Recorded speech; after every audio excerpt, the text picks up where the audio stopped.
The metal walls of the Zephyrian command ship hummed with quiet power as Keltar stood before the large viewing screen. Stars stretched across the darkness like scattered diamonds, and somewhere among them waited the humans. He had studied their files for weeks, reading reports about these strange creatures who had somehow managed to build an empire despite their obvious flaws. Commander Vexhai entered the briefing room, his gray skin reflecting the blue light from the control panels. Behind him walked two other Zephyrians, their tall frames moving with the careful precision that marked their species. Keltar straightened his posture and waited for orders. "Observer Keltar," Vexhai began, his voice carrying the formal tone of military command. "You have been chosen for a special mission. The humans have requested our assistance in removing a hive fortress from the planet they call Kepler 442b. High Command has agreed to this joint operation." Keltar nodded slowly.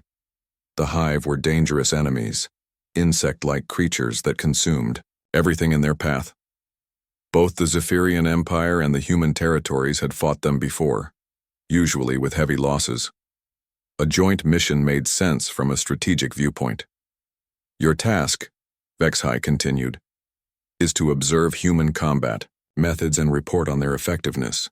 Command wants to know if these humans are worth keeping as allies, or if they are simply a waste of our resources." The files Keltar had read painted a clear picture. Humans were physically weak compared to most species. They lived short lives, barely reaching 100 years. They made decisions based on emotions rather than logic. Their military structure seemed chaotic, with soldiers often questioning orders and acting independently. By every measure that mattered, they should have been conquered long ago. Yet somehow they had not only survived but expanded across dozens of star systems. Their ships were crude, but functional. Their weapons were simple, but effective. There had to be something the reports were missing, some factor that explained their unexpected success. "You will board their command vessel tomorrow," Vexhai said. "The ship is called the UES Thunderbolt, commanded by a human female named Captain Martinez. Try not to let their informal behavior disturb you. Humans do not understand proper military discipline."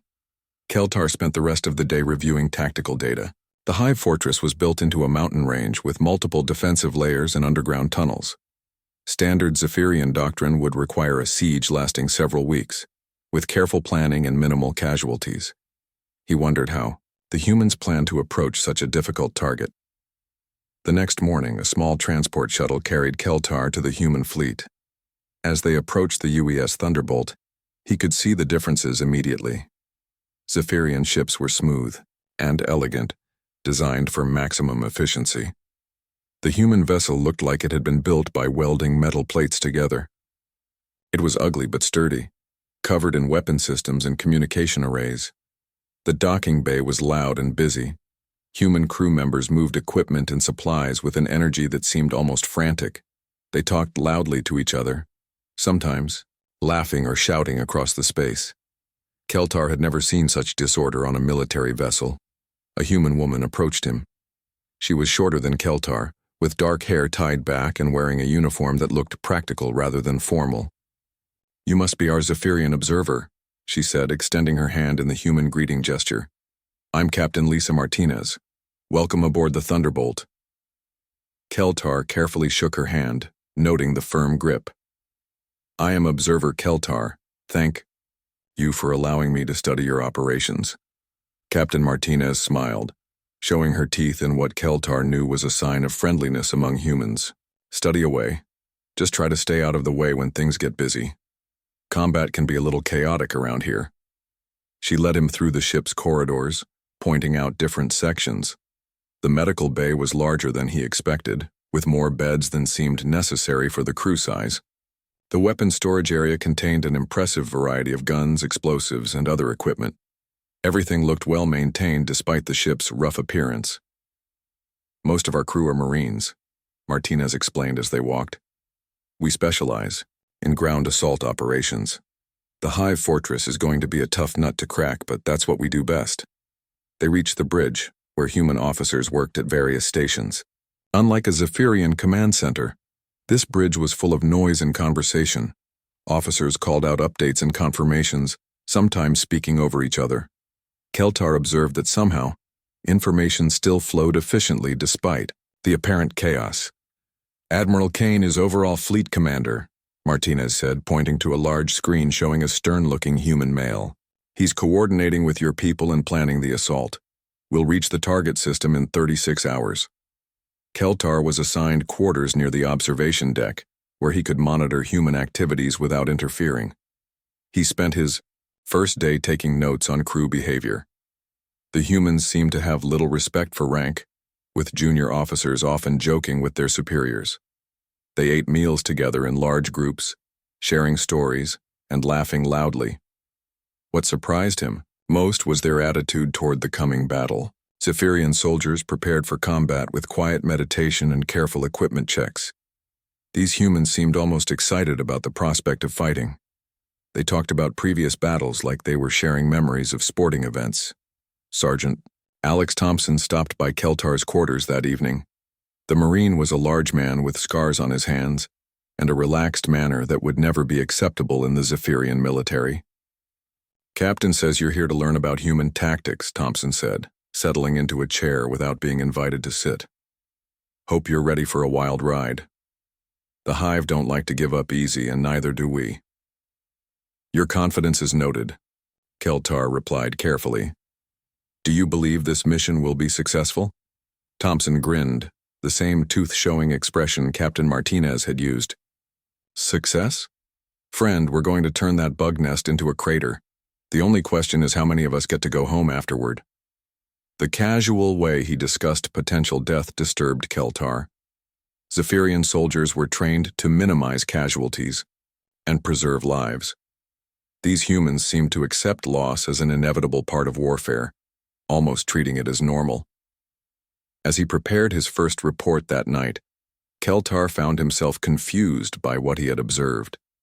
The humans were undisciplined, emotional and apparently reckless. Yet their confidence seemed genuine, not born from ignorance but from experience. Tomorrow would bring combat, and perhaps answers to the questions that troubled him.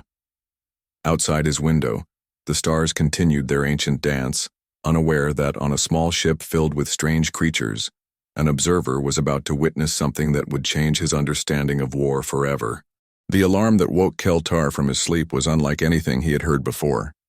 Instead of the calm, measured tones used on Zephyrian ships, this was a harsh, urgent sound that seemed designed to shock people awake. Human voices filled the corridors as crew members ran to their stations, their boots creating a thunderous noise on the metal floors. Keltar quickly dressed and made his way to the observation deck. Through the reinforced windows, he could see other ships in the human fleet moving into attack formation. Their movements were faster and more aggressive than Zephyrian naval doctrine recommended. Where his people would maintain careful distances and coordinated positions, these humans seemed to be rushing toward the enemy. Captain Martinez appeared beside him, wearing full combat gear and carrying a rifle. "Hive scouts found us about an hour earlier than expected," she said, checking her weapon. "Looks like they're sending interceptors to try and stop us before we reach the planet." On the tactical display, Keltar could see dozens of enemy contacts approaching the human fleet. The Hive ships were sleek and organic-looking, like giant insects made of metal and chitin. They moved in perfect coordination, following patterns that had been perfected over thousands of years of warfare. "Your pilots are outnumbered 3-1, Keltar observed, studying the display. "Standard tactical doctrine would suggest falling back to a more defensible position." Martinez looked at him with that strange human smile. "Standard tactical doctrine is for people who want to live forever. We've got places to be." The first engagement began as human fighter craft launched from their carriers. Keltar watched through the ship's external cameras as the small vessels accelerated toward the enemy formation. He expected to see careful maneuvering and calculated attacks, the kind of precise combat he had studied in military academies. Instead, he witnessed something that defied every principle of space warfare. He knew. When the Hive formation tried to encircle the human fighters, the pilots didn't retreat or call for support. They broke apart in all directions, each craft acting independently and creating chaos in the enemy ranks. One human pilot, identified, On the communication channel, as Jake Morrison found himself surrounded by 4 Hive interceptors. His fighter was already damaged, with plasma burns across its hull and one engine failing. Any rational pilot would have ejected or attempted to escape. Morrison did neither. His voice came through the speakers, calm despite his desperate situation. "Thunderbolt Control, this is Jake. My birds shot to hell and I'm not making it home. Tell my wife I love her, and tell the bugs they picked the wrong species to mess with." Keltar watched in horrified fascination as Morrison turned his damaged fighter directly toward the largest Hive cruiser. The human pilot pushed his engines, past their safety limits, his ship accelerating despite the mechanical failures. The Hive vessels fired everything they had at him, but Morrison kept flying. The impact was visible even from the Thunderbolt's position. Morrison's fighter struck the Hive cruiser's command section and exploded, taking a significant portion of the enemy ship with him. For a moment, the communication channel was silent. Then another pilot's voice broke through. "Jake got one. Light them up for Jake." What happened next confused Keltar completely. Instead of being demoralized by their comrade's death, the human pilots became more aggressive. They flew harder, took greater risks, and fought with an intensity that seemed to increase rather than decrease as they took casualties. Sergeant Thompson joined them on the observation deck, watching the battle unfold. "Good old Jake," he said quietly. "Always was crazy in a fight. Now the bugs know what they're dealing with." "Your pilots are becoming less careful as they lose people," Keltar observed. "This will lead to higher casualties and tactical disadvantage." Thompson looked at him with an expression Keltar couldn't quite interpret. "You don't understand, do you? Jake didn't just die. He sent a message. He told every bug in that fleet that humans don't quit, don't surrender, and don't care about odds. Fear is a weapon too, and right now those bugs are learning to be afraid." As the battle continued, Keltar began to see what Thompson meant. The Hive formation, which had started the engagement with perfect coordination, was becoming increasingly erratic. Their ships began to group together defensively instead of pressing their numerical advantage. They were responding to human aggression by becoming more cautious. Meanwhile, the human pilots seemed to feed off each other's energy. When one fighter was destroyed, the others fought harder. When someone scored a kill, their wingmates cheered over the radio and pushed their own attacks. It was as if the entire squadron shared a collective emotional state that intensified with both victory and loss.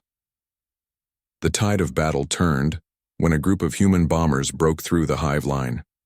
These larger craft were slower and more vulnerable, but they carried heavy weapons designed to destroy capital ships. Keltar expected the Hive commanders to coordinate their defense and prevent the bombers from reaching their targets. Instead, the Hive fleet seemed paralyzed by indecision. They had been trained to fight opponents who followed logical tactical patterns. Humans appeared to fight according to emotional patterns that changed constantly. When the bombers reached their targets, they delivered devastating attacks that crippled 3 Hive cruisers. Captain Martinez watched the tactical display with satisfaction. "That's what happens when you fight humans. We don't just want to win, we want to make sure you remember losing." The surviving Hive ships began to retreat, abandoning their mission to stop the human fleet. Keltar noted that they could have continued fighting and probably inflicted significant damage before being destroyed. From a purely tactical standpoint, this would have served their strategic goals better than withdrawal. "Why did they retreat?" he asked. "They still had superior numbers in several engagement zones." "Because they're afraid," Thompson answered. "Bugs are smart, but they think like computers. They calculate odds and make logical decisions. When humans fight, we don't calculate. We just keep coming until we win or there's nothing left of us to keep fighting." As the last enemy ships disappeared into hyperspace, the human fleet continued toward their target planet. Keltar spent the next several hours reviewing combat recordings and analyzing what he had witnessed. The numerical data told one story. Humans had won despite being outnumbered, using tactics that violated standard military doctrine. But the behavioral data told a different story, one that disturbed him more deeply. Human combat effectiveness didn't decrease under stress and loss. It increased. They became more dangerous as situations became more desperate, not less dangerous. This was contrary to every species he had studied. That evening, he attended a memorial service for the pilots, who had been killed. He expected a somber ceremony focused on honoring the dead and acknowledging the cost of victory. Instead, he found humans telling stories about their fallen comrades, laughing at shared memories and expressing anger toward their enemies. Jake always said the best way to honor a dead Marine is to kill the thing that killed him, one pilot said during the ceremony. Well, Jake killed his own killers, so I guess we'll just have to settle for killing the rest of them. The crowd responded with approval, their voices raised in agreement. Keltar realized he was witnessing something his training had never prepared him for. A species that became stronger through loss, that transformed grief into weapon-grade determination.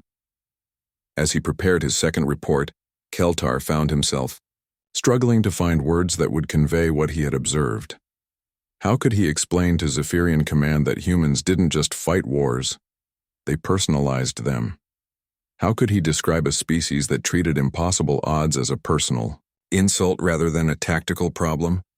Outside his window, the target planet grew larger. Soon they would face the Hive Fortress, and Keltar suspected he would witness even stranger things. The humans around him seemed excited rather than nervous about the coming ground assault. They acted like people going to a celebration rather than soldiers approaching a dangerous battle. For the first time since beginning this mission, Keltar wondered if he truly understood what he was observing. The transport shuttle shook violently as it descended through the planet's atmosphere. Anti-aircraft fire from the Hive Fortress lit up the sky around them, creating bursts of light that looked like deadly fireworks. Keltar gripped his safety harness tighter, watching the human Marines around him check their weapons one final time. Unlike the careful, methodical preparation he would expect from Zephyrian soldiers, these humans seemed almost relaxed. They joked with each other, shared food from their rations, and talked about their plans for after the battle. Sergeant Thompson sat across from Keltar, cleaning his rifle with practiced movements. "Ever been in a ground assault before?" Thompson asked, not looking up from his weapon. "I have observed several Zephyrian operations," Keltar replied. "Standard siege doctrine calls for establishing a perimeter, conducting reconnaissance, and systematically reducing enemy positions over several weeks." Thompson laughed, a sound that seemed out of place given their dangerous situation. "Weeks? Friend, if we're still here in a week, something went seriously wrong. We plan to be drinking beer and telling stories by tomorrow night." The shuttle, pilot's voice came over the intercom. 30 seconds to touchdown. Looks like a hot landing zone, boys and girls. The bugs don't want visitors." Through the small window, Keltar could see the surface of Kepler 442b rushing up to meet them. The landscape was mountainous and harsh, with the Hive Fortress built into the largest peak.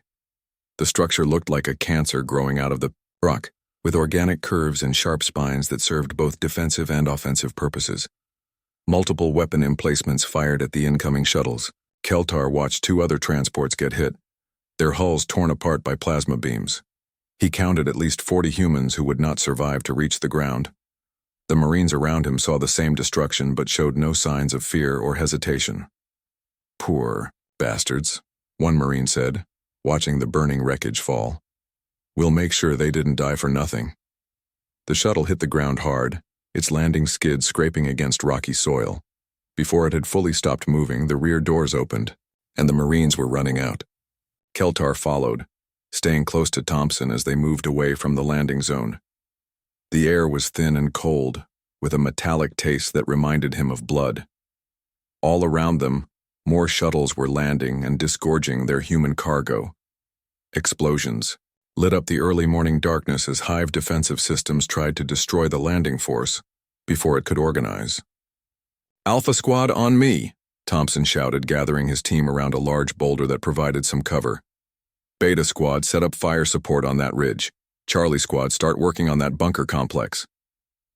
Keltar crouched behind the boulder, watching the humans spread out across the battlefield. Their movement seemed chaotic compared to the precise formations used by Zephyrian forces, but they advanced steadily toward their objectives despite heavy enemy fire. The first major obstacle was a Hive bunker built into the mountainside. Its position commanded the entire approach route, and its weapons could destroy any force that tried to advance past it. According to standard military doctrine, this bunker would require careful planning, heavy artillery support, and coordinated assault by multiple units. Corporal Danny Rodriguez had a different idea. "Sarge, I can get close to that bunker if someone keeps their heads down. Got enough explosives to crack it open." Thompson studied the terrain through his scope. "That's a one-way trip, Danny. No way to get back once you start moving." Rodriguez shrugged, adjusting his pack full of demolition charges. "My grandpa died fighting bugs on Kepler 186. My dad died fighting them on New Tokyo. Seems like the family business." Before Thompson could respond, Rodriguez was moving. He ran from cover to cover, drawing fire from the bunker while his squad mates provided suppressing fire. Keltar watched in amazement as the human deliberately put himself in mortal danger to complete the mission. Rodriguez reached the bunker's base just as his luck ran out. A plasma bolt caught him in the leg, sending him sprawling across the rocky ground. Instead of retreating or calling for medical aid, he crawled the remaining distance to the bunker wall and began placing his explosive charges. "Danny's hit," someone shouted. "We need to get him out of there." "Negative," Rodriguez's voice came through the radio, strained with pain but determined. "Almost got the charges set. Tell my wife she was right about me being too stubborn to quit." The explosion that followed was visible from across the battlefield. The bunker simply disappeared, replaced by a cloud of smoke and falling debris. Rodriguez disappeared with it, but his sacrifice opened the route for the rest of the assault force. "That's how it's done," Thompson said quietly, then raised his voice to address his squad. "Danny just bought us a highway to that fortress. Let's not waste his gift." As they advanced up the mountain, Keltar observed more examples of human behavior that defied military logic. When Private Maya Singh's squad was pinned down by enemy fire, she volunteered to assault the position alone. When Corporal Pete Johnson ran out of ammunition, he continued fighting with a combat knife. When Lieutenant Ben Parker was wounded, he refused medical evacuation until his men were safely past the danger zone. Each act of sacrifice seemed to inspire others rather than demoralize them. Keltar noted that human combat effectiveness actually increased as they took casualties. They didn't become more careful as their numbers decreased. They became more aggressive. "This is inefficient," he observed to Thompson during a brief pause in the fighting. "Your soldiers are expending themselves at an unsustainable rate.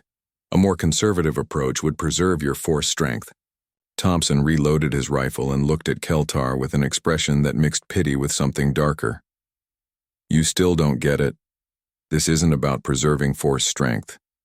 This is about making sure that when we're done here, there's nothing left of the bugs to threaten anyone else." They reached the outer defenses of the fortress as the sun reached its highest point. The Hive had prepared elaborate defensive positions designed to channel attackers into killing zones. Automated turrets, concealed firing positions, and carefully placed obstacles created a maze that should have taken days to navigate safely. The humans ignored the safe approach entirely. They called in airstrikes on the most dangerous positions, then charged through the gaps while the smoke was still clearing. When they encountered obstacles, they destroyed them with explosives. When they found defended positions, they assaulted them directly. Keltar watched a human sergeant named Carol Williams lead her squad in a frontal assault on a hive gun position. The tactical situation was hopeless. The enemy had superior firepower, better cover, and overlapping fields of fire. Any rational commander would have withdrawn and requested support. Williams attacked anyway. Her squad took devastating casualties, but they kept moving forward. When she was the only one left alive, Williams continued the assault alone. She reached the gun position, killed its defenders with her sidearm, and held the position until reinforcements arrived. "Why?" Keltar asked Thompson as they watched medics carry Williams away on a stretcher. "She could have waited for support. She could have called for artillery. Why choose the most dangerous approach?" Thompson's answer chilled him. "Because that gun was killing our people. Every second it stayed active, more humans died. Carol couldn't live with that, so she made sure it stopped." As the day progressed, Keltar began to understand something that terrified him. These humans weren't just fighting to win a battle. They were fighting to eliminate a threat. Every action they took was designed not just to achieve victory, but to ensure that their enemy could never threaten anyone again. When they discovered evidence that the Hive had captured human prisoners and subjected them to torture, the entire character of the assault changed. The humans stopped taking unnecessary risks and began taking necessary ones. They stopped fighting for tactical advantage and began fighting for total destruction. "Now you see it," Thompson said, watching his men prepare for the final assault on the fortress itself.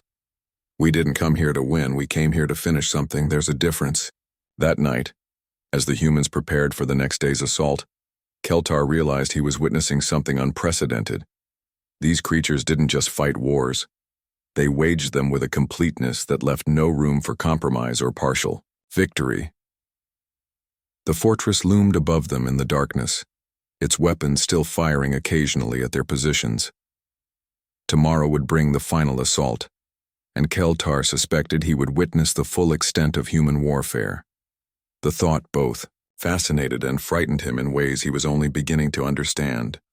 The final assault began before dawn, with the sound of human artillery pounding the fortress walls.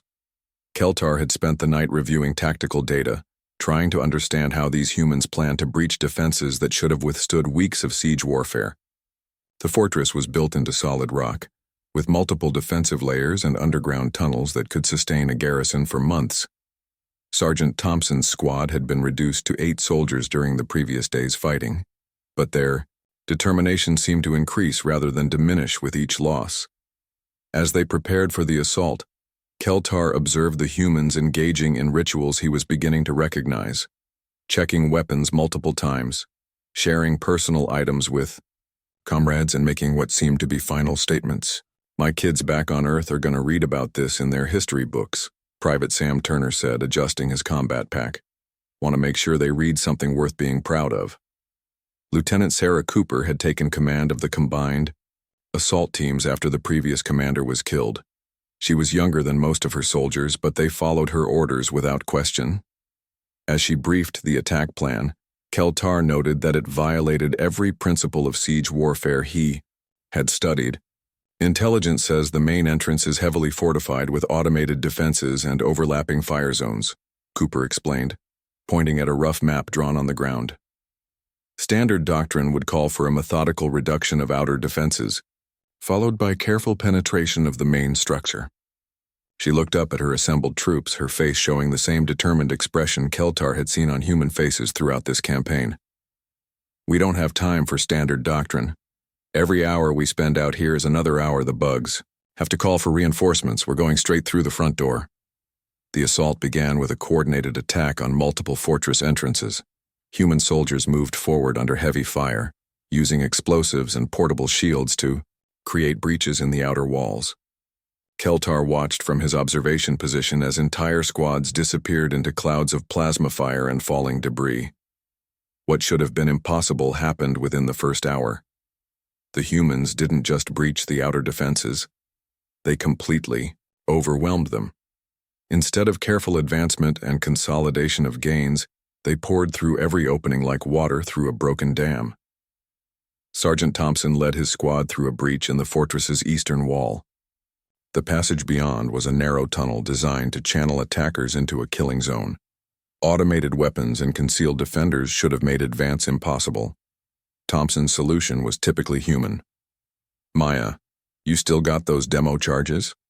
"Private," Singh nodded, shouldering her pack of explosives. "Enough to bring down half this mountain?" "Good. Pete, Sam, you two lay down, suppressing fire. Maya and I are going to redecorate this tunnel." What followed was not tactics in any sense that Keltar understood. Thompson and Singh simply ran down the tunnel, firing at everything that moved while explosions collapsed sections of ceiling behind them. They should have been killed within seconds. Instead, they emerged into the fortress's main chamber, having carved a path through supposedly impregnable defenses. As more human squads fought their way inside, Keltar began to understand the true scope of what he was witnessing. The fortress wasn't just being attacked, it was being systematically destroyed. Every hive position that was captured was immediately demolished. Every tunnel that was cleared was collapsed. Every piece of equipment that was found was blown up. "This is not conquest," he observed to a human communications officer. "This is elimination." The officer, a young woman named Corporal Lisa Hayes, looked at him with surprise. "Conquest? Friend, we're not here to take territory. We're here to make sure this place never threatens anyone again." The battle reached its climax when Thompson's squad discovered something that changed everything. Deep in the fortress's lower levels, they found breeding chambers filled with hive larvae. According to the tactical situation, these chambers should have been marked for orbital bombardment after the fortress was secured. Thompson made a different decision. "Sarah, we found the nursery. Looks like thousands of the little monsters. Lieutenant." Cooper's voice came through the radio, strained with exhaustion and pain. "Standard protocol is to withdraw and call for bombardment support." "Negative," Thompson replied. "We're going to finish this now. Can't risk any of them getting away." What happened next would haunt Keltar for the rest of his life. Thompson's squad, already reduced to 5 soldiers, voluntarily descended into the deepest parts of the fortress to destroy the breeding chambers. They knew it was a suicide mission. They knew they wouldn't survive the explosion. They did it. Anyway, Keltar listened to their final communications as they placed explosive charges throughout the chamber complex.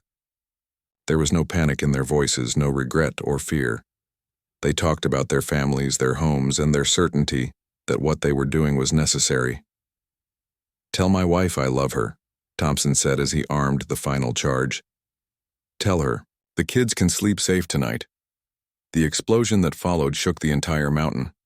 It collapsed half the fortress and created a crater that would be visible from orbit.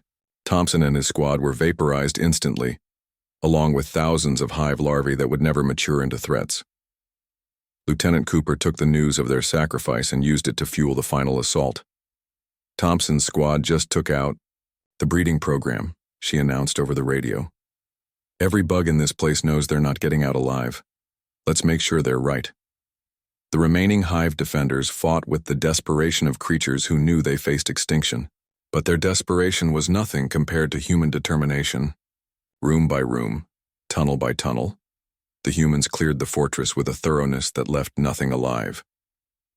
When Keltar entered the fortress with the final clearing teams, he found evidence of something that challenged his understanding of warfare itself. The humans hadn't just defeated their enemies, they had erased them. Every piece of hive technology was destroyed. Every defensive position was demolished. Every indication that the fortress had ever existed was systematically eliminated. "Why such complete destruction?" he asked Lieutenant Cooper as they surveyed the ruins. "Surely some of this equipment could have been studied or salvaged." Cooper, her uniform torn and stained with blood from multiple wounds, looked at him with eyes that seemed older than her years. "Because if we leave anything behind, they might come back. If they come back, they might hurt someone else. We can't allow that." The battle that should have taken weeks was over in less than 72 hours. The fortress that should have withstood months of siege was not just captured, but completely annihilated. The hive force that should have inflicted massive casualties was eliminated so thoroughly that no trace of their presence remained. As evacuation shuttles arrived to collect the survivors, Keltar reviewed the casualty reports. The humans had lost nearly 60% of their assault force. In any other military context, such losses would be considered catastrophic failure. But these humans celebrated their victory as if the cost was irrelevant. "Worth it," one wounded Marine said as medics loaded him onto a transport. "My kids will never have to worry about bugs threatening Earth." That evening, as the human fleet prepared to depart, Keltar attended another memorial service. This time, he paid closer attention to what was said and done. The humans didn't just mourn their dead, they celebrated what those deaths had accomplished. They spoke of sacrifice as if it were the highest honor rather than a tragic necessity. Captain Martinez found him on the observation deck after the service. "Penny for your thoughts, observer. You've been pretty quiet since the assault." Keltar struggled to find words that would convey his growing understanding. "Your people fight differently than any species I have studied. You do not seek victory, you seek finality." Martinez nodded slowly. "That's probably the most accurate thing anyone's ever said about human warfare." We don't fight to win. We fight so we never have to fight again. As the ship jumped to hyperspace, leaving behind a dead world and a crater where the fortress had been, Keltar began composing his report. But the more he wrote, the more he realized that no words could adequately describe what he had witnessed. How could he explain to his superiors that humans didn't just wage war, but pursued it with an intensity that bordered on extinction-level commitment? The numbers told one story, an impossible victory achieved through tactics that defied military logic. But the real story was something far more disturbing. Keltar had witnessed a species that transformed every conflict into a struggle for survival, not just their own survival, but the survival of everything they cared about. As he stared out at the stars, Keltar wondered what his superiors would make of his observations. Would they understand the implications of what these humans represented? Would they realize that they had encountered something unprecedented in the galaxy? For the first time since beginning this mission, Keltar felt fear. Not fear of the humans themselves, but fear of what might happen if anyone was foolish enough to threaten them. Keltar sat in his private quarters aboard the Zephyrian command ship, staring at the blank screen that should have contained his mission report. 3 days had passed since they left the dead world behind. 3 days of trying to find words that could adequately describe what he had witnessed. The cursor blinked steadily, waiting for him to begin typing, but every time he started, he found himself deleting the words. How could he explain to High Command that everything they thought they knew about warfare was wrong? How could he describe a species that became more dangerous as situations became more desperate, that treated impossible odds as personal challenges rather than tactical problems? The preliminary data was clear enough. The human assault force had achieved complete victory in 72 hours against a fortress that should have withstood weeks of siege. They had eliminated not just the defenders, but every trace of their existence, turning a strategic stronghold into a crater. The casualty ratios were unprecedented. Humans had inflicted over 90% losses on a numerically superior, well-entrenched enemy force. But the numbers didn't capture the reality of what he had observed. They didn't explain why human combat effectiveness increased as they took losses. They didn't describe the way grief transformed into weapon-grade fury, or how the death of comrades became fuel for greater determination rather than cause for retreat. Keltar had studied warfare for 30 years. He understood tactics, strategy, logistics, and the psychological factors that influenced military performance. Everything he had learned told him that the human approach should have failed catastrophically. Emotional decision-making led to tactical errors. Reckless aggression resulted in unnecessary casualties. Ignoring established doctrine invited disaster. Yet the humans had succeeded where established doctrine would have failed. They had accomplished the impossible by treating it as merely difficult. They had won not despite their emotional nature, but because of it. A soft chime indicated an incoming message. Keltar opened the communication and found a video recording from Lieutenant Sarah Cooper, the human officer who had commanded the final assault. Her face showed exhaustion and healing wounds, but her eyes held the same determined expression he had seen throughout the campaign. "Observer Keltar," she began, "Captain Martinez thought you might want to see this. We just received word from Earth about the Fortress mission. Turns out that Hive installation was a staging point for a planned invasion of 3 human colonies, including New Shanghai, where my family lives. The intelligence we gathered from their computers shows they were planning to attack within the month." Cooper paused, looking directly into the camera. "I wanted you to know that Thompson and his squad didn't just die destroying some alien bugs. They died protecting 2 million human civilians who will never even know their names. That's why we fight the way we do. It's not about tactics or strategy or acceptable losses. It's about making sure the people we care about can sleep safely at night." The message ended, leaving Keltar alone with thoughts that grew more disturbing by the hour. He had assumed the human approach to warfare was simply a cultural quirk, an inefficient but occasionally effective way of achieving military objectives. Now he understood it was something far more profound. These humans didn't fight wars. They fought for the survival of everything they valued. Every battle was treated as if the fate of their entire species hung in the balance. They brought total commitment to every conflict because, in their minds, anything less was a betrayal of those they were sworn to protect. Keltar began typing his report, then stopped again. What would High Command do with this information? Would they understand the implications, or would they simply see an opportunity to exploit human aggression for their own purposes? He thought about Admiral Kane's final briefing, where the human commander had thanked the Zephyrian fleet for their support. "We're grateful for your assistance," Kane had said, "but I want you to understand something. We would have undertaken this mission with or without your help. When something threatens human space, we don't negotiate or compromise or look for diplomatic solutions. We eliminate the threat completely." The casual way Kane had spoken those words made them even more chilling. This wasn't boasting or intimidation. It was simply a statement of fact. Humans had apparently decided that total war was preferable to partial peace, that extinction-level commitment was worth the cost, because halfway measures led to prolonged conflict. Keltar accessed the classified files he had been given before the mission, reading once again about human military history. Every major conflict showed the same pattern. Initial setbacks followed by escalating commitment until the enemy was completely defeated. Humans didn't seem capable of limited war or negotiated settlements. They fought until they won, or until nothing remained to fight with. The door chimed, and Commander Vexhai entered without waiting for permission. His expression showed the careful neutrality that Zephyrian officers used when discussing sensitive subjects. Observer Keltar, Vexhai, began settling into the room's second chair. "High Command is eager to receive your preliminary assessment. The success of the joint operation has impressed many officials who previously questioned the value of human alliance." Keltar saved his unfinished report and turned to face his superior. "Commander, I believe we may have misunderstood the nature of our human allies." "In what way?"